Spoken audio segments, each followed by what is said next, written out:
Hi, welcome to True Creeps, where the stories are true and the creeps are real. We'll cover stories from grotesque gore to the possibly plausible paranormal, to horrifying history, to tense and terrible true crime, and everything else that goes bump in the night. We're your hosts, Amanda, and I'm Lindsay, and we want you to join us while we creep. We cover mature topics. Listener discretion is advised.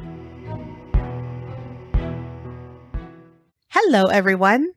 Today, we have another haunted hotel for you, and it's called the Crescent Hotel. I am very excited about this one because I hadn't heard of this one before. Had you? I hadn't heard of it in that it didn't ring a bell to me, but one of the stories that we're going to talk about I had heard of. I just didn't associate it with the hotel. That makes sense, yeah. Our original idea was to do a haunted hotels episode, plural. But then we really got sucked into the history and the ghosts at this particular hotel, and there's a lot.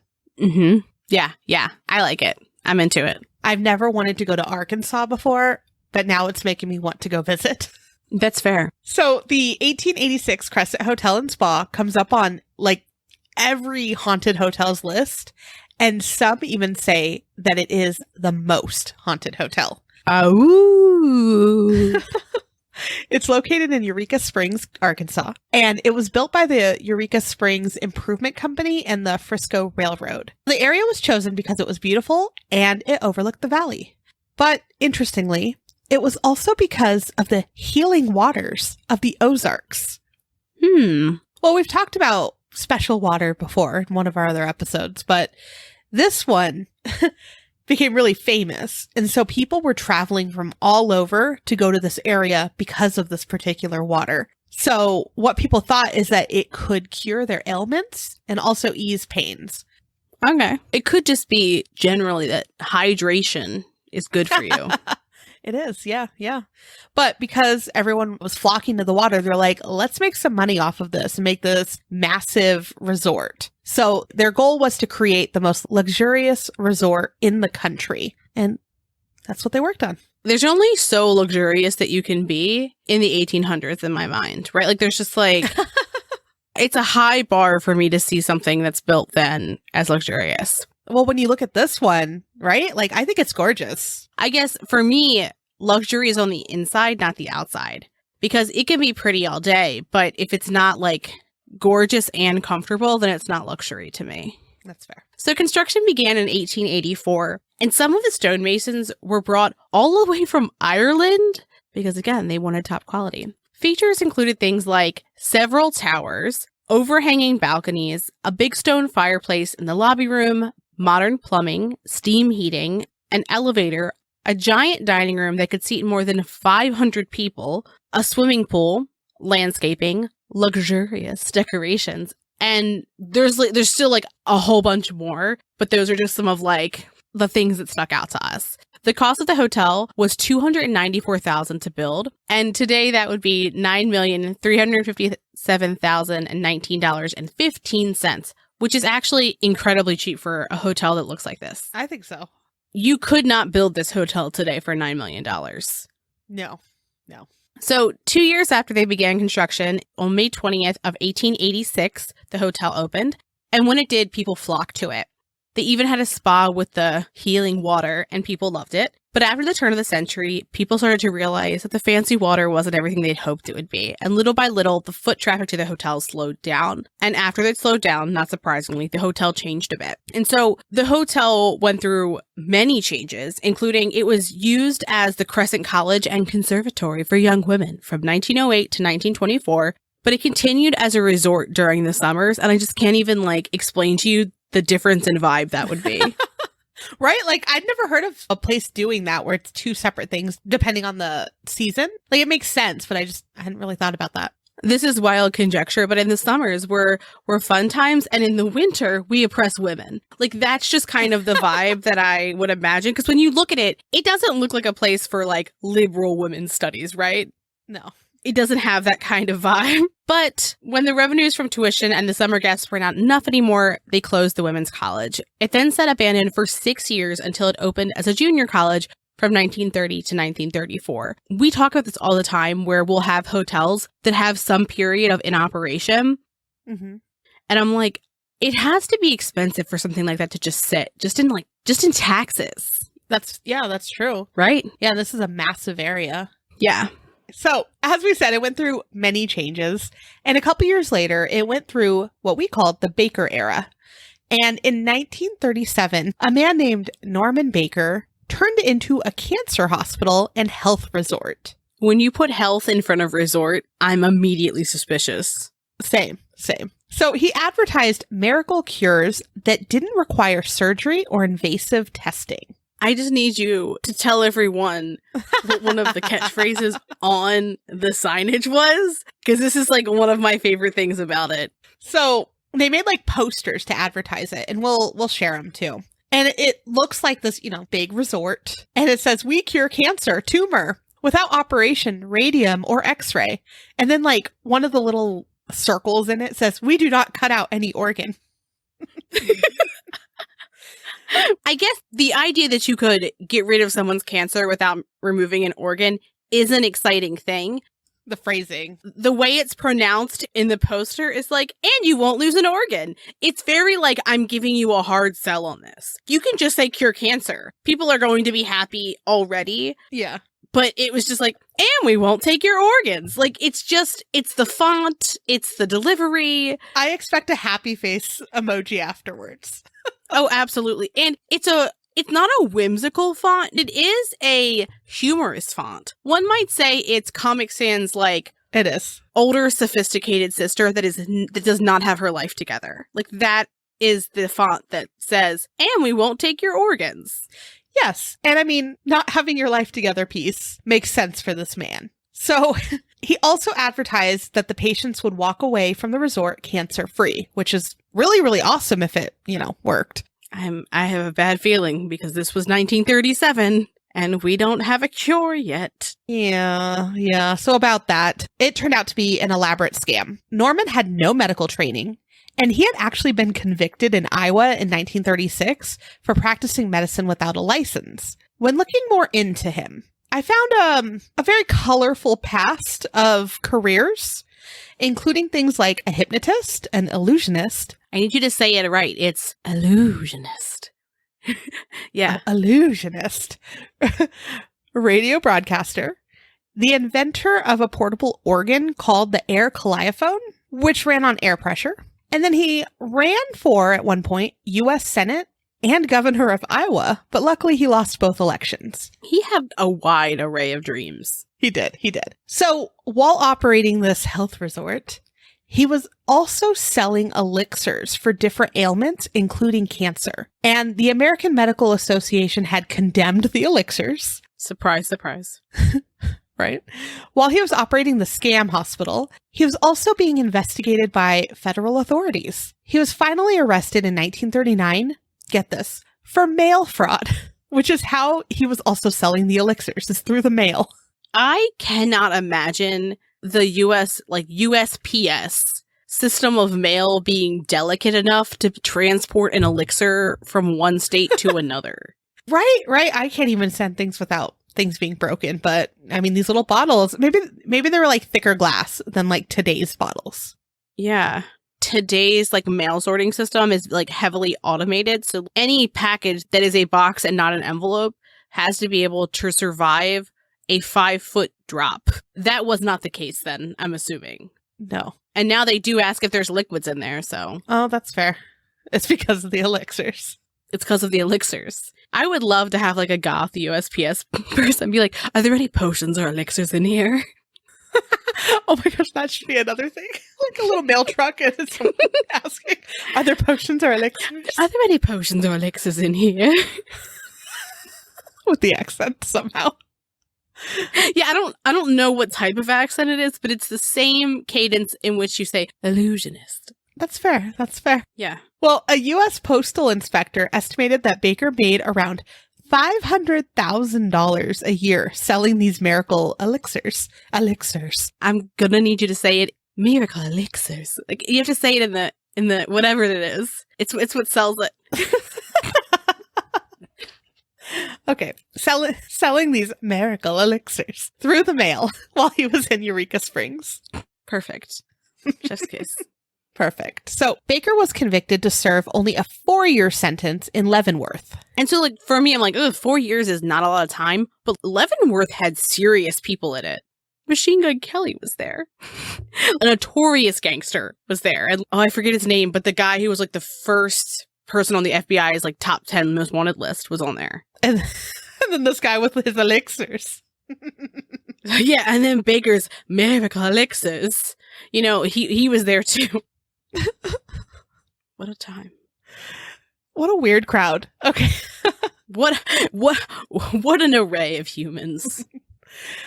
Through the investigation, though, this is sad, they found that he had defrauded cancer patients out of approximately $4 million. Get fucked. You have to be a particular brand of asshole to be able to, I mean, generally to do the whole snake oil bit and like sell someone a fake cure is generally awful. But the idea that it's a person who is dying. Yeah. And you're like, oh, I can cure this. And you know you can't. Right. Right. So it's very, very sad in that sense. Yeah. No one technically died from his elixirs or treatment, but they probably died faster because they weren't actually getting real treatment. Well, also, I would wonder, how are they measuring that?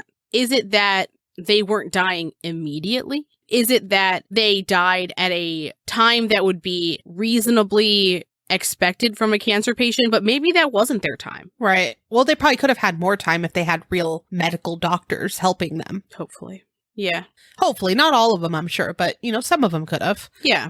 So through records, it's thought that about 40 people were taken from the hospital to the mortuary during the 20 months that Baker operated this hospital. Oof. During the 1940 court case, the ingredients of the elixir were revealed. You ready for this? We have the ingredients.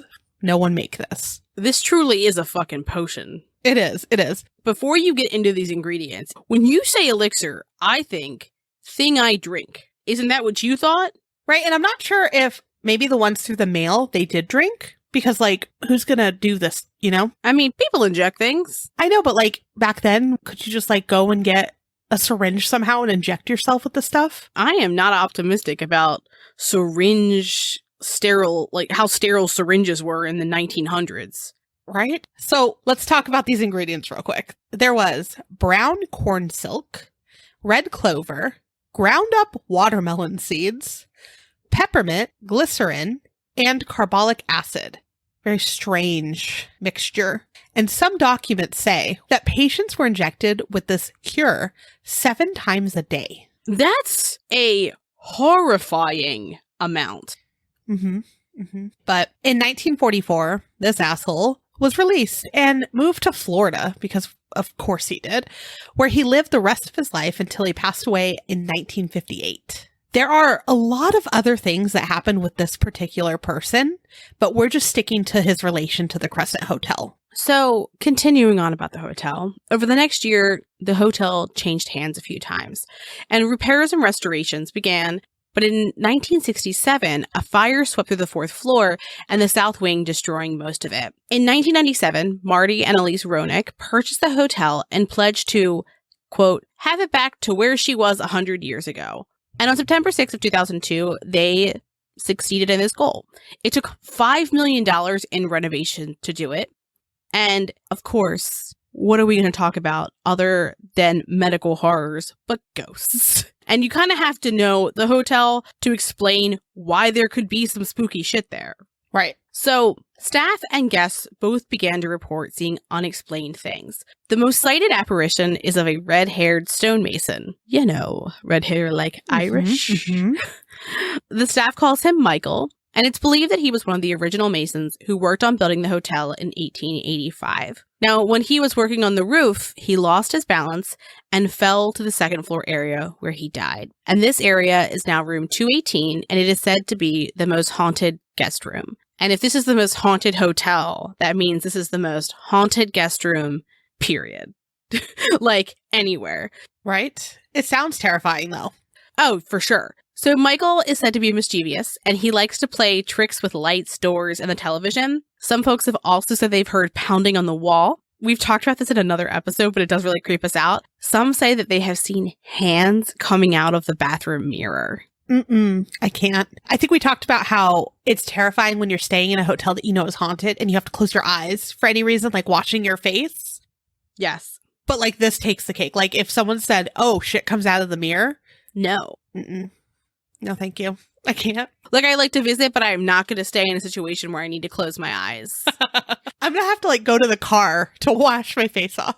But that being said, though, could you imagine how helpful it would be to put on a pair of false eyelashes if there was a hand coming straight out to like help you? I don't think he'd do that. What if he gave you a nice face massage when you're washing your face? You should go there, Lindsay. Tell me how that goes. Michael, can you help me put on false eyelashes? I can't do it by myself. He's like, I don't know what the fuck those are, but no. No, I absolutely can. Okay, will you give me a face massage? Also, no. Yeah, this 1800s ghost from Ireland. Look, maybe he wants to rub my face.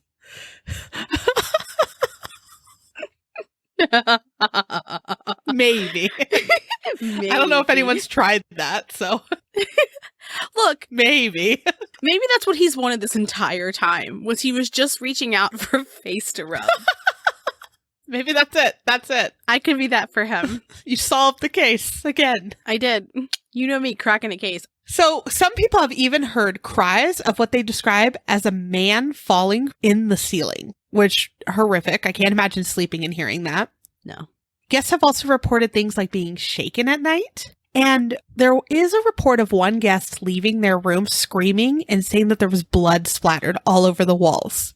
And obviously, there wasn't blood there when they went to check. I don't like it. So now, if you want to stay in what's called Michael's room, it's on their website. It has its own little area to book on the accommodations page. You know how you could be like, I want king room or I want a queen room. You can also book Michael's room. So these rooms are really neat, though. They still look like they're original rooms in a sense. I mean, they've upgraded a little, but they tried to like keep the restorations old school, if that makes any sense. They've kept it relatively accurate as much as they can. Yeah. I need to point out one thing before you continue on. That when you were looking at Michael's room, the picture of it is of like a ghost stuffed animal, like on the bed. Yeah. Like a large ghost stuffed animal on the bed. And he has a little hat. I love that they lean into it. They're like, we're haunted as shit. Come see the ghosts. Oh, yeah. Come see Michael's room. Come get a face massage. Yes, that's it.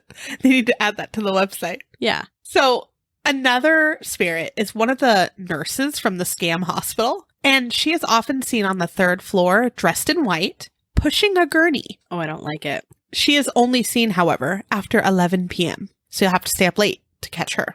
Is it late? Is that late? It's late for some people. I mean, not for me. That's like the prime of my day, but that's around when my Lindsay hour is, which is the hour before I go to bed, where I do only what I want to do. It's a new thing I've instituted. Lindsay hour. Oh, I like it. Yeah. And you get this. The reason why people suspect that she's seen around 11 p.m., it's because that's around the time that they used to move the dead out of the hospital. I don't like that they had a specific time, but like I understand why they did. Yeah, most people are asleep, so it's easy to like move them without people walking the halls. Lindsay's just making a face. No words. I'm dead in the eyes. I can't imagine working there and being like, oh, well, it's fine. It's fine. Everything's fine. Everything's fine. Yeah. She is said to vanish when she reaches the end of the hallway. Some people have even said that they've heard squeaks and rattles that sound like a gurney being pushed down the hall. So if you don't see her, you at least hear the gurney. I dislike this more than the ghost hands. This is what gets you? It is. I don't know why. It's just, I don't like it. No. So this 3rd floor overall just sounds absolutely terrifying because during the 30s, it's where the morgue was. And they even still have Baker's old autopsy table and walk-in freezer at the hotel now. I don't like this floor. No, but we would absolutely have to stay on this floor. I'm staying in Michael's room. I want a face massage. I'm not going in that bathroom, but okay. That's fine. I'm going to come out with fucking amazing lashes and a relaxed face. Okay, yeah, let's set that up. So the laundry area is also located on the 3rd floor. And one maintenance worker says that at one point, one evening, all of the machines kept turning on and off by themselves. And there's no reason why. Can you imagine how much you would be shitting yourself? I'd just be like, I'm done for the day. Goodbye. I can't. Yeah, that's very fair. Calling in Jersey Devil. Jersey Devil. Yeah, I don't even know what you call it. We've got gremlins in the machines and I'm not having it. I gotta go. Yeah.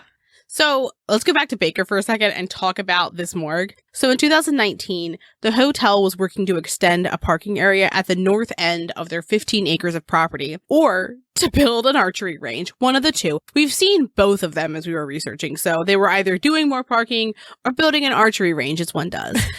So when they began digging, they found some bottles that were kind of strange looking, but they were like very clearly medical bottles. I feel like you can picture it in your head. Yeah, for sure. It's what you put elixirs in. So the Arkansas Department of Environmental Quality and the Arkansas State Police were called in to ensure that it wasn't a crime scene or a burial site. And the ADEQ also took samples of the liquid inside of the bottles and determined that it was mostly alcohol and was safe to continue digging. But it turned out that the bottles matched the advertisements for the cancer hospital. All in all, they found about 400 bottles there, and they included things like specimen jars that were still full.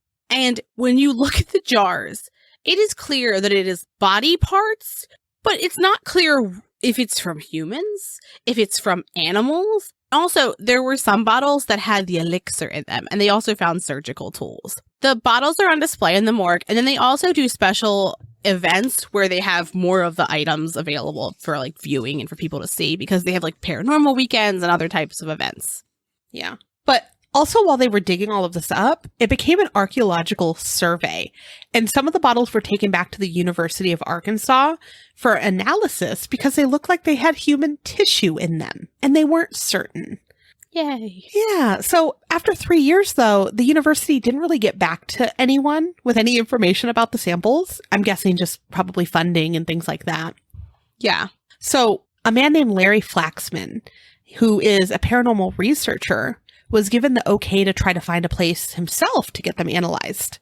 And he ended up finding someone, and it was a surgical pathologist named Dr. Matt Quick, who agreed to meet with him over the project after he was already rejected from several other people. They're like, I don't want to deal with that. That sounds weird. Yeah. Yeah, fair. I watched an interview with the doctor, and it sounded like he was just curious. And so he's like, yeah, I'll dedicate my time to this. But anyways, he took the specimens out, and at first he was like, I thought it was a blood clot. It looked an awfully lot like a blood clot. But of course, we don't know if it was human or animal, so they did more testing. And he saw that some of them had muscle and connective tissue still attached.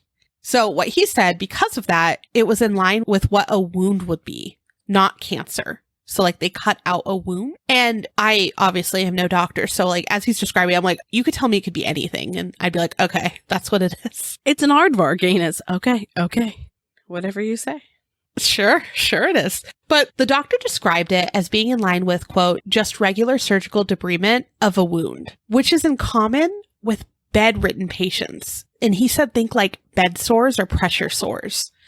Oh. Basically, what he suspects is that it was the removal of damaged tissue from one of those sores, because other clues that he found were traces of cotton fibers, which were probably from gauze. And that's even now used, I guess, to pack those wounds. Yeah. And then it was also, this is sad, but it was contaminated with stool. Oh. Which makes sense for someone with bed sores back then, because the technology wasn't there to keep them as clean. Or, they didn't really understand how to keep it from happening as often as we do today. Yeah. So this didn't have anything to do with cancer. It was probably a bed sore that ended up needing to be surgically removed due to infection, was his guess. It is likely that these folks were bedridden and weren't moving around them as much. And I can't imagine that they were getting like a top-notch standard of care. Right. And something that I want to point out is the doctor said, strangely, it matches routine medical care. So it's not cancer-related care, but it was done correctly, which is kind of odd because he had no surgical training. Dr. Quick was trying to be positive, and he was like, if we really wanted to take a positive spin on what was being done, We could say that it was an early medical trial for cancer, but I think he was just stretching because Yeah. it doesn't sound like it was in any way positive. It sounds like it was just to scam people and take their money from dying humans, which is really, really sad. But one thing that I couldn't really find too much of, because remember in the flyer, it said like no surgery needed. I don't know if that counted towards it because it was like a different type of surgery because it was to stop infection, or if these were being done post-mortem so that he could have the little like jars full of them to show like, look, cancer, it's gone. It says we treat all ailments. We do not cut out any organ. And so they weren't removing organs. They were removing bed sores. That's fair. So I think that that's probably the difference, is that they were like, we're not going to cut out an organ, but we're going to cut off other pieces. I think like he pushed for no surgery, but maybe like under certain circumstances when it was needed, they would do it. Yeah. Well, and also there is a difference between surgery for tumor removal and then other surgeries, right? Yeah. So remember earlier how we said that those bottles are on display? Mm-hmm. Well, ever since they displayed them, there's been even more paranormal activity in the morgue. And some people think that this is because some of the remains were disturbed. There are more reports of cold spots and even a dark figure. Don't like that. Some people have even seen Baker himself, and they say that they've seen him in the old recreation room located in the basement and the first floor staircase. He's dressed in a white linen suit with a purple shirt, and some say he looks confused, which I imagine he would be. Yeah, yeah. And that's his like signature style too, by the way. Purple. Mm-hmm. What a vibe. And typically people will see an old photograph, and that's how they'll recognize that they've seen him specifically. There's an area of the hotel that's called the Annex, which was built while it was a hospital. And some people believe that this area is a portal to another side. And multiple guests have become faint and even passed out briefly when in the area. That's weird. We've talked about a similar situation in another haunted hotel, but this place used to use an old antique switchboard, and they had to stop using it because they kept getting calls that were from the empty basement. And that is where Baker's patients were usually convinced to hand over their life savings for that miracle cure. I don't like it. Doesn't that give you chills? I hate that, getting a phone call from nothing. I don't like that. Mm-mm. Yeah, no. That's like, it has a similar vibe to the phone call is coming from within the house. Exactly. Yes. Right? Like, because it is. It's just the phone call is coming from within the hotel. Mm-hmm. Mm-hmm. It is. And then they couldn't get it to stop, so they're like, I guess we just can't use the switchboard anymore. Well, like my thing is that I think that it's cute that they're like, well, the ghosts won't try to contact us if we don't use it. So there's another spirit in the hotel that has spoken with people. Ooh.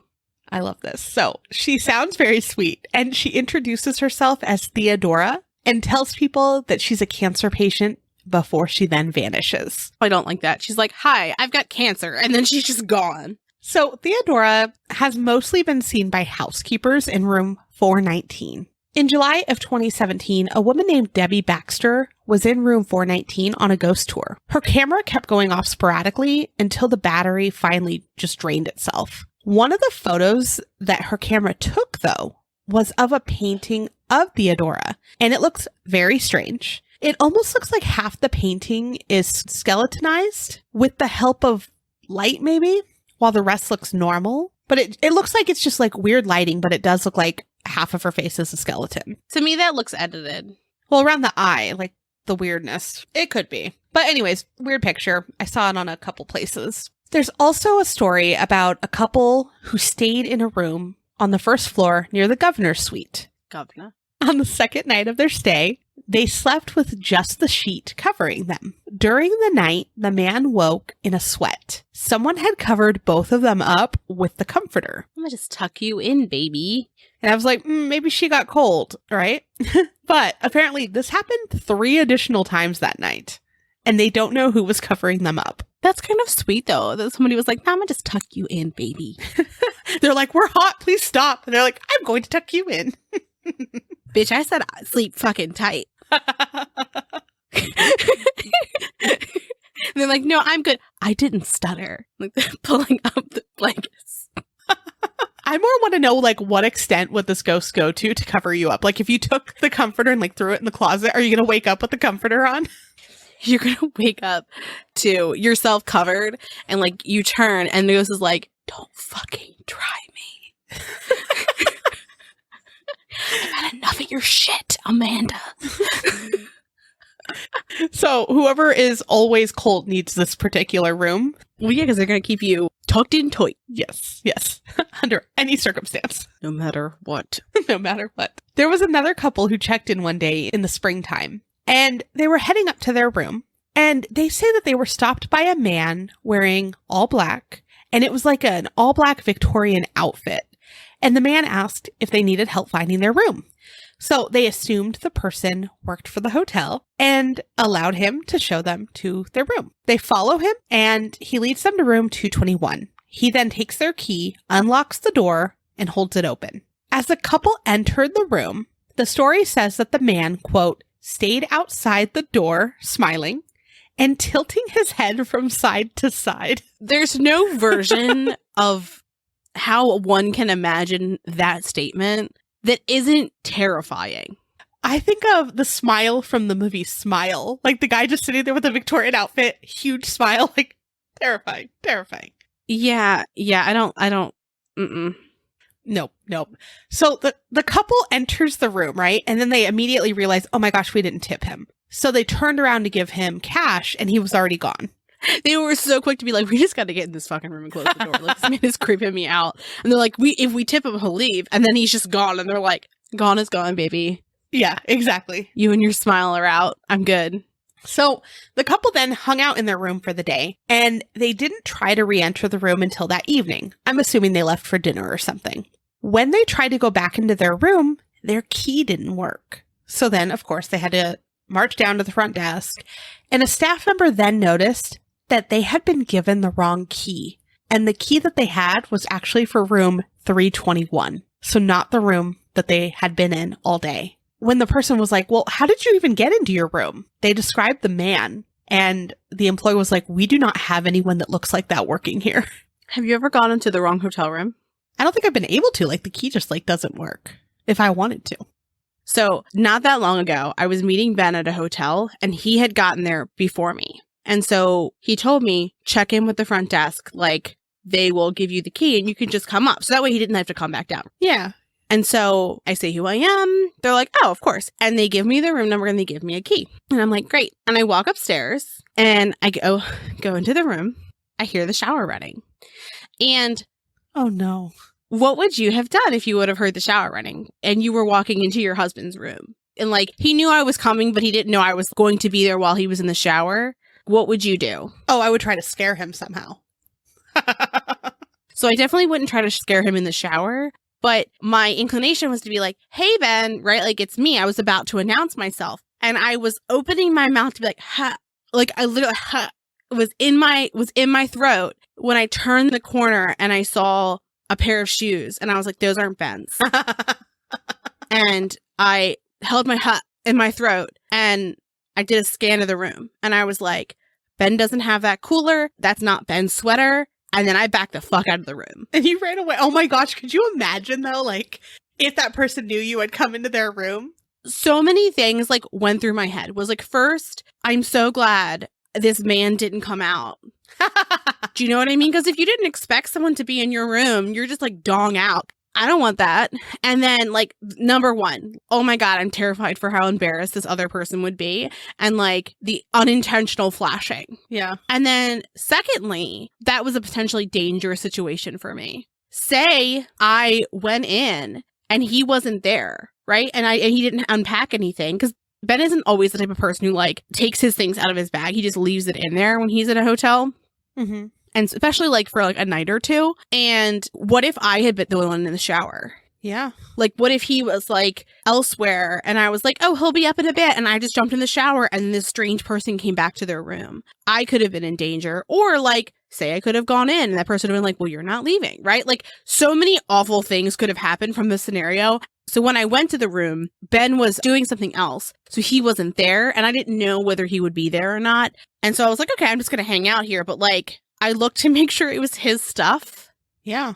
In the room. because I was like, well, now I'm a little bit scared, and I was like on edge. And when I told him what had happened, he was like, excuse me? And like he went down and had like intense conversations with the people in the lobby. Like a host of terrible things could have happened. But it was a very scary like moment. Yeah. And I was very glad that I wasn't like on my phone, like not being aware. And that I walked in and I was like, not his shoes, not his sweater, not his things. I gotta go.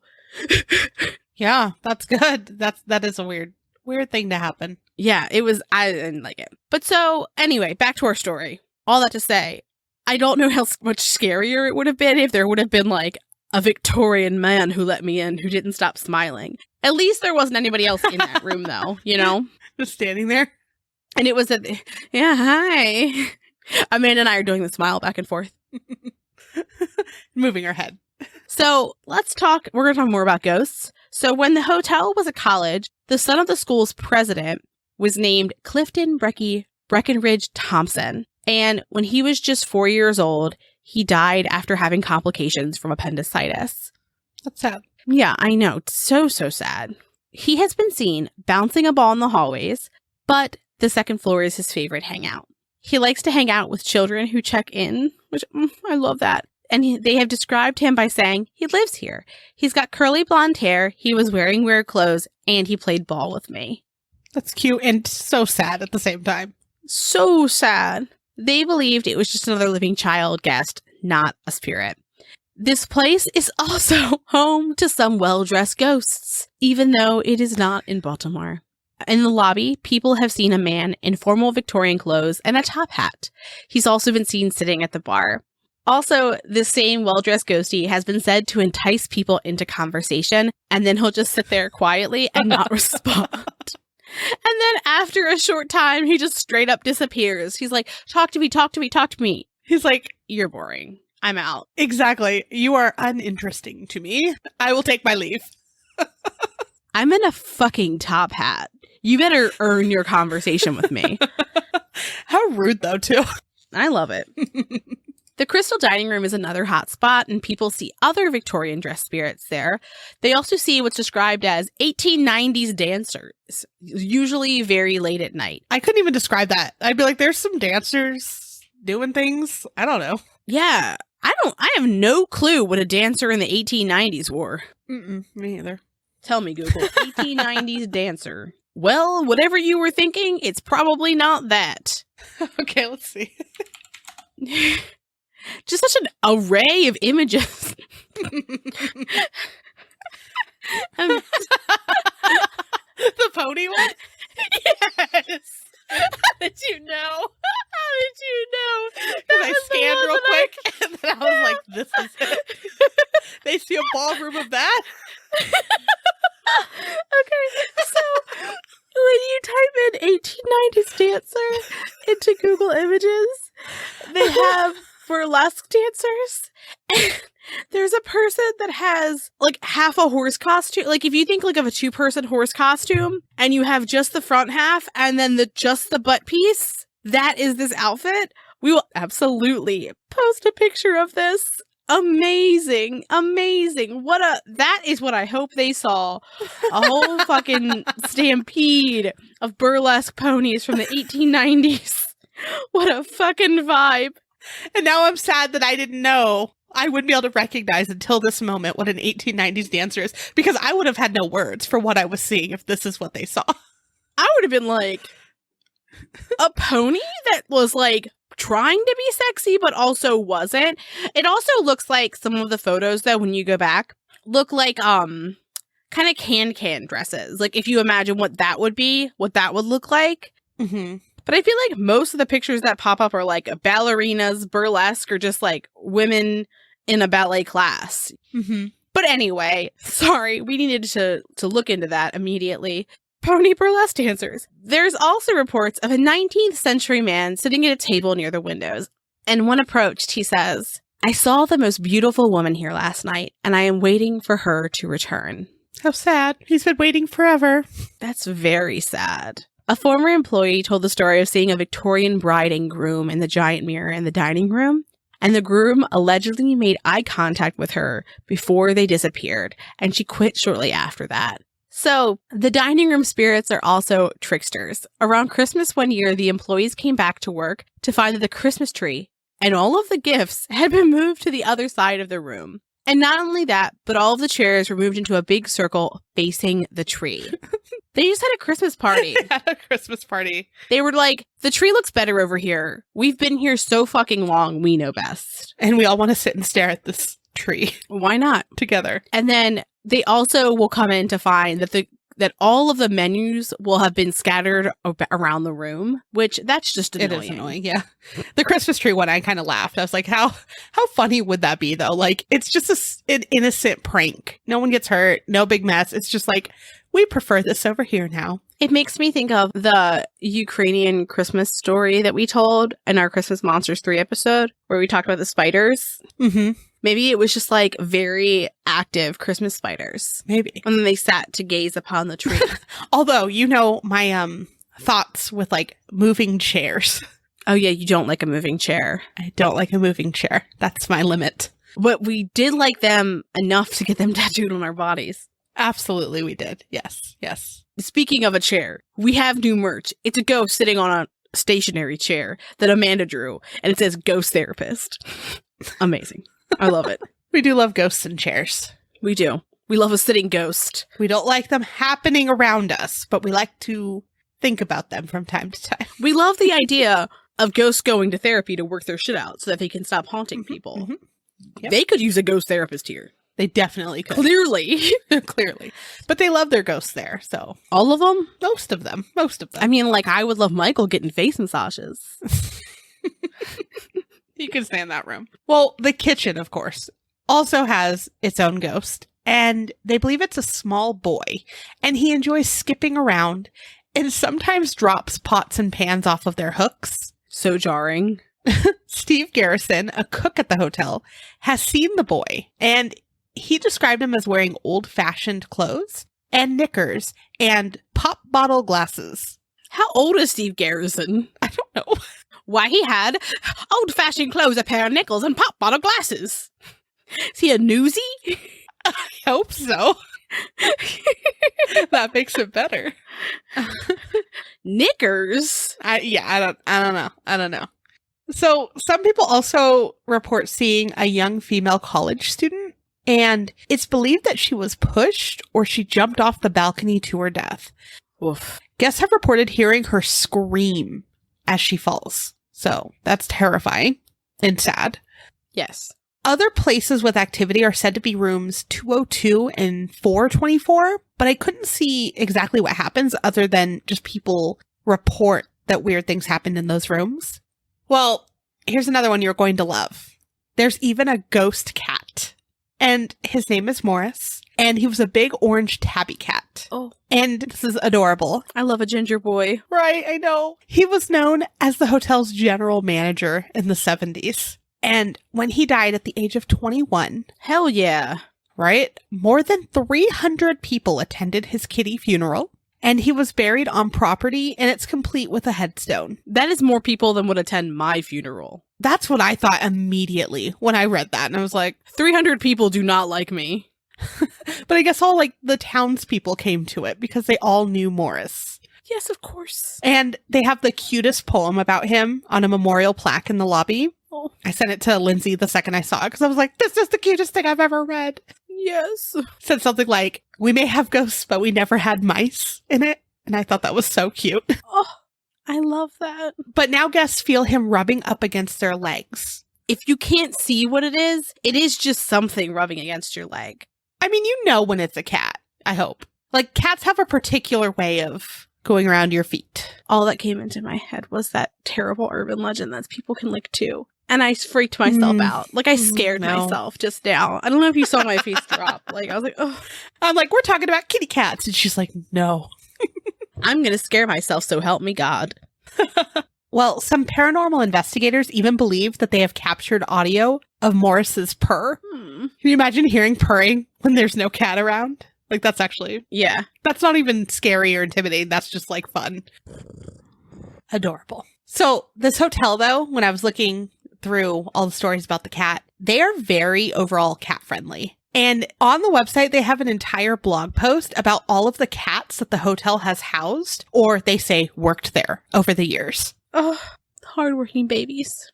They are. And they were like, there's 2 that showed up and they decided to live here for a short amount of time. And I think one of them just wasn't a people cat. So they found a home that was less, busy. Less people-y than a hotel. Yeah. But they just like welcome. If a cat's like, okay, I live here, they're like, okay, cool. You're the general manager now. I can't tell you how much I love when I go into an establishment that is not an animal place. I mean, animal places too. But when I go into an establishment and there is a cat. Like, I love a shop cat. Me too. I think that's adorable. There's a bookstore around here that has cats. Yes. And then this is obviously a pet place, but our vet has a bunch of like really old, just decrepit cats. And they're always all over the place. And there's one that I finally got to meet because she is blind, but her name is Cruella because she's black and white. Oh my God, stop. And she has like the biggest face, but a tiny little body. And she's super old. And I love her so much. Cruella. But it's cute because they come and they greet you when you walk in.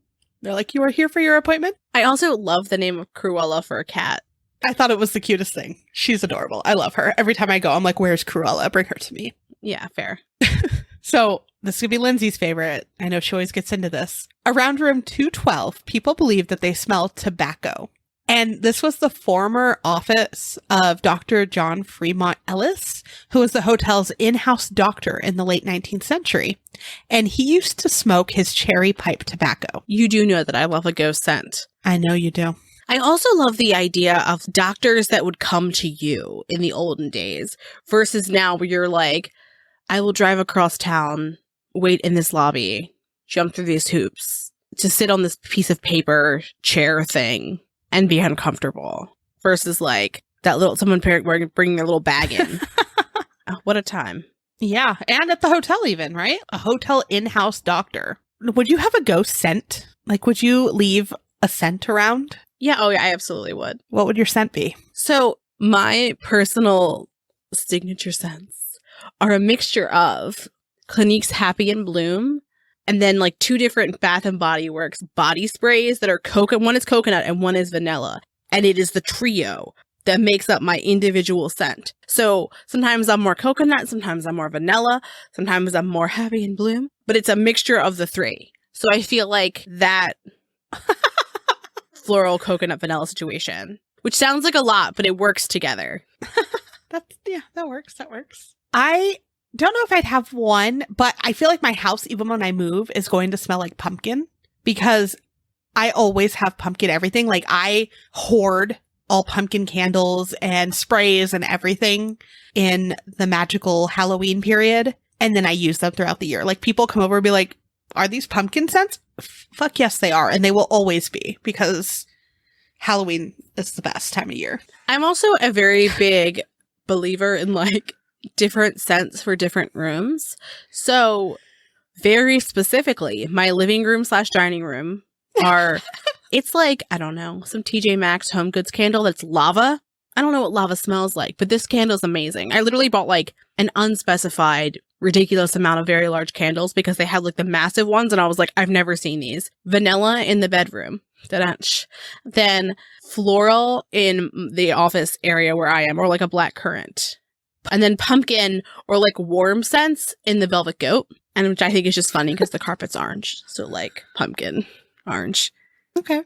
And it's resident guest. March? What? Think about it. I said this thing. The resident guest. During our video, I said this thing and you got really upset. Oh, yes. I'm sorry. I immediately forgot how just the outrage in which I felt when Amanda referred to Jemison, our regular at the Velvet Goat, as a thing when he is clearly just the star of the bar. Jemison, and to a lesser extent, his girlfriend, Jamison. I think Ollie was carrying her around like, what is this? He was. And I was like, it's Jamison. And he was like, it's a flamingo. I'm like, yeah, her name is Jamison. And he looked at me like I was just like made of dumb. Like he was like, that's the name you come up with. Like he didn't say it, but his face did. Like all the names in the world and Jamison is what you came up with for this flamingo. And I'm like, it's Jamison's girlfriend, not wife. girlfriend. They're not that serious. He was like, okay, Lindsay, let's go watch TV now. Let's go watch The Sour Grape. Yeah. Well, I guess we'll get back to ghosts now. I guess. There's said to be a ghost waiter who carries a tray around the halls. And That would suck. that would suck. Like, you're just stuck working forever, having to deal with this many people in a hotel forever. Yeah, I mean, just the idea of being stuck doing my job as a ghost, I'm like, no one's paying me for this. Absolutely not. The hotel itself sits on a hilltop that is predominantly limestone. And many paranormal investigators believe that limestone has some special abilities that can absorb and release electromagnetic and psychic energies. I like it. Right? And interestingly, some of the stones that were used to make the hotel are also made of limestone. And this may contribute to some of the paranormal activity within the hotel. Huh. I like it. So, unlike a lot of other hotels where people report seeing ghosts, the Crescent Hotel really does embrace its ghosts, and they even offer their very own ghost tour. And there are so many good reviews on TripAdvisor about how fun the tour is. And if you head to their website, they even have some spooky pictures that people have taken on the grounds. And they have a whole section of paranormal events that are coming up. One is a paranormal weekend where they host paranormal investigators and include guided investigations and access to the most haunted places on the property.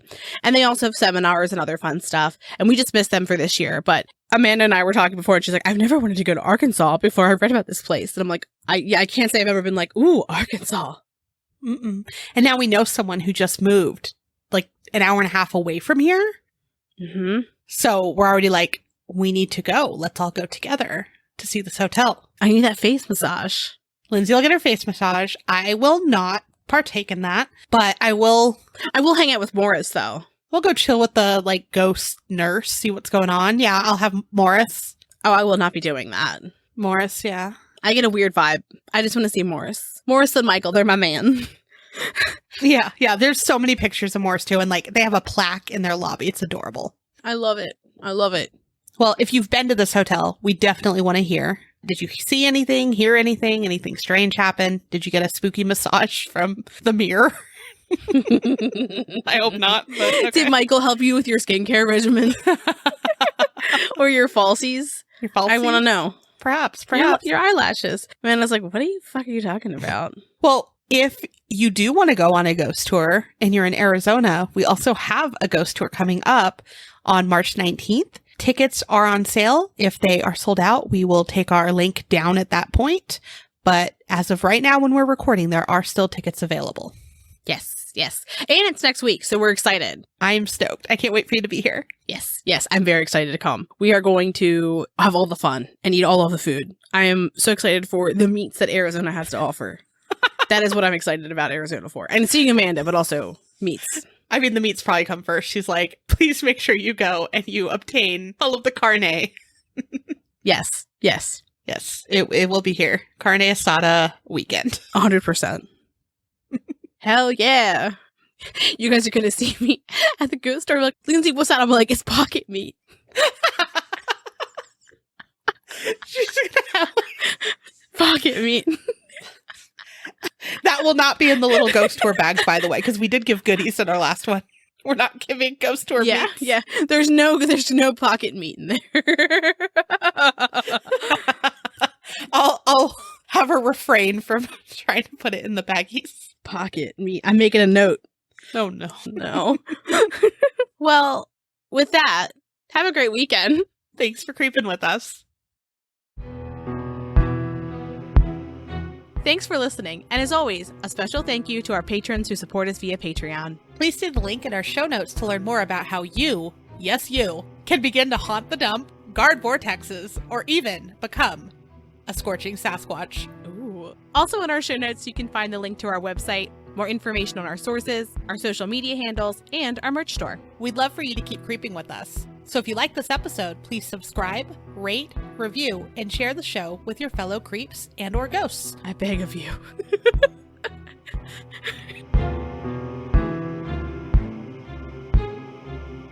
Also, his well-dressed... Also, the same... When you say Theodora, I hear Theodosia. And Amanda's looking at me like I'm insane, which means she doesn't get my Hamilton reference. One day I'll have time to watch it. You act like by the time I saw it, I didn't already know every word just from listening to the soundtrack on Spotify, just on repeat. Well, Ben and I are like mouthing the words when we were watching it. Anyway. That's fair. I've heard a couple of the songs, but I have not had time to watch it, which is really sad. I need to. I keep forgetting that it exists, and then that's fair. Someone will reference it. I'll be like, "Oh, I need to," and then I'll forget in 10 minutes. So, yeah, I mean that's fair. I have a little list of like things I want to watch and look at, and then I just keep adding things. I mean, like it's on the list. Mm-hmm. There's so much. I don't have the time to consume everything. Right. Well, I have two lists. I have acceptable to watch while Oliver's home. I'd like to. Or awake, and unacceptable to watch while he is awake. I'm just waiting for him to stop. Now he's taking her out, so he's coming closer to me. I don't know if he'll be able to pick it up. Or so. Oh. Girl, we did let her out into the yard. She lives with... That's God's poop now. Oh, no. I mean, the sound pickup. Oh. That's God's poop now. All right, weirdo. That's one at the end.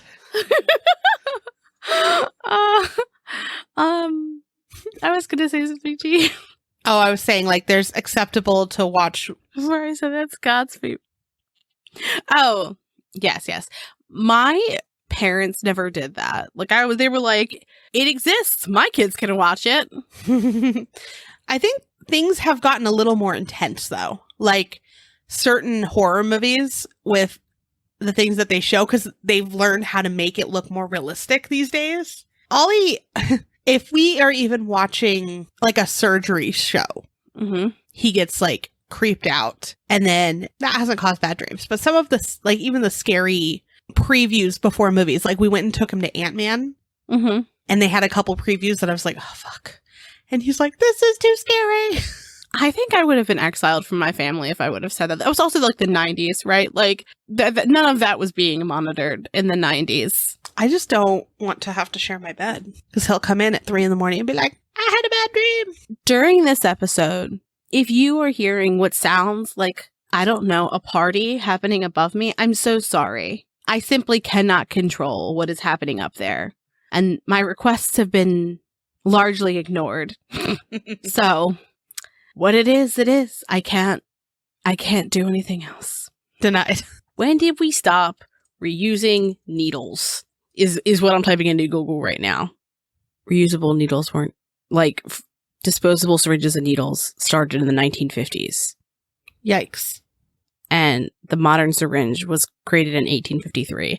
And I am alarmed at the idea of what that means for the situation. That people, like, they also could have been sharing syringes between patients as well. I just thought of a name for a cocktail for the Velvet Goat. The Charlixer. Oh my gosh, yes, please.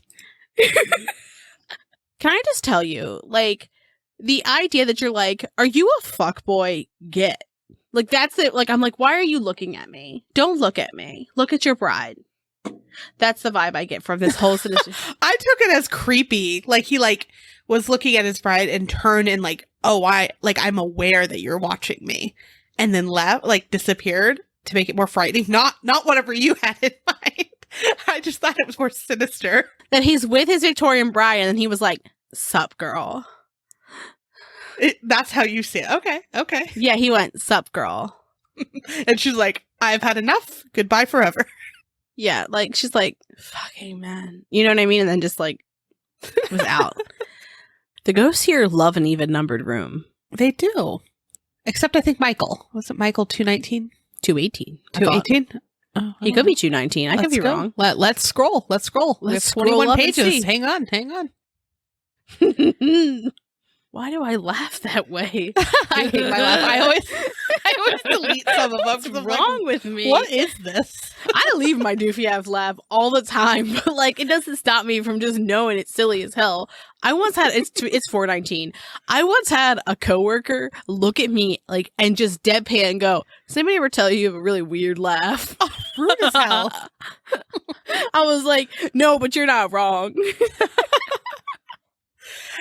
And we're going to call it the Baker. And we're going to call it the Baker era. Why did you have it's like a New York accent? The Baker era. The Baker. I don't know. I love it. I love it so much. I'm sorry. All right. Okay. Oh, God. No, let's go watch an assembly of the worst things that exist on YouTube. Yeah, kids' things are weird. I told my brother, I was like, never let Olivia watch YouTube. Never let her pick her own things out. Ever. Once you start, you're stuck. Then she knows she'll get a taste for the children of YouTube. And they're awful. I mean, I'm sure they're fine if you're a kid, but I'm not a kid and I don't have children. No, it's bad. I mean, we won't let him watch specific things. Like, we're not like, watch whatever you want, but like, oh yeah, you're not like the popular kid stuff is dumb as hell. Well, it's also like what's hard is that kids like things that are made by other kids, right? Yeah, they suck at making things, and adults don't want to watch that. Yeah, like kids are like, I am a child. Watch me open a toy, which is fair. And I'm like, I don't want to do this. No, but she did discover a book about her husband. Oh my God, it's called it's called The Sour Grape. And immediately, like, we didn't even get into like the meat of what the story was about. And I immediately looked at Ben and he was like, what? And he was making the face that the sour grape was making. And if you've ever read this story, you've met Ben, you're like, there is no difference between these two pictures. Anywho, I need to buy him sour grape merch. Oh my God. Like for his birthday or something, like a shirt with a big sour grape on it. Or I'm sure they make like a sour grape candle that exists. You know what I mean? Like that scent has to exist in the world. Cause yeah, we got ideas. Or a Christmas tree ornament of the sour grape would be excellent. I need that same face though. I love it. Oh yeah. I took a picture of him. Don't worry. Oh, thank you. I'm in a fucking top hat.